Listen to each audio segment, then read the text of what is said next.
Hello and welcome to the Magic Attic. Childhood memories, things that you can't forget. What would it be for you? So many to choose from, but one I remember well. My father and I were walking. It was a summer day. I was 7.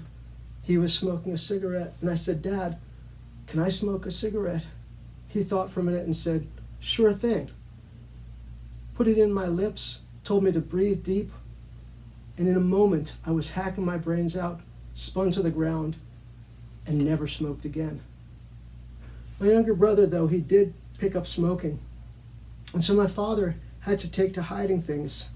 He had a hat like this one, top hat, in the closet, so he'd hide packets and cartons of cigarettes so that my brother would not find them, but of course he did. So then my father started putting them in closets in the house. We had a lot of closets. He'd put the cigarettes away, and one by one, we'd find that Glen came in still smelling of cigarettes. Just couldn't stop it because he could always find them. I had an idea. I thought, I'm a magician. I was 12 by then.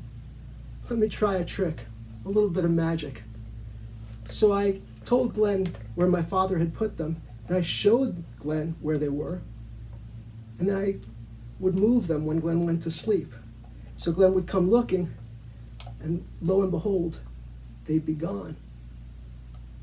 I had moved them without his knowledge to another closet.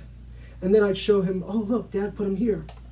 And then I'd tell Glen to go look, but just like that, they'd be gone. In fact, eventually my magic was so good that they vanished from both places. But ultimately, Glen knew my father had a habit. He'd always put them back in the closet. Glen Babbs, better known as Arturo, lived from 1921 to 1987. His shop was in Columbus, Ohio in the early days, and he sold to individual magicians, and many of his props were sold by U.F. Grant. In later years, he was offered a job as the superintendent of the metal and wood shops at Abbott's, which he took, and many of their greatest props were built by Glen.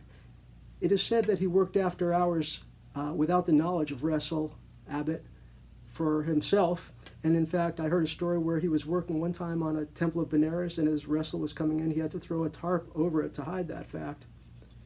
He put his stamp on the bottom of many props, and the die box that I just showed you actually has the word Arturo printed into the bottom. So do take a look at yours.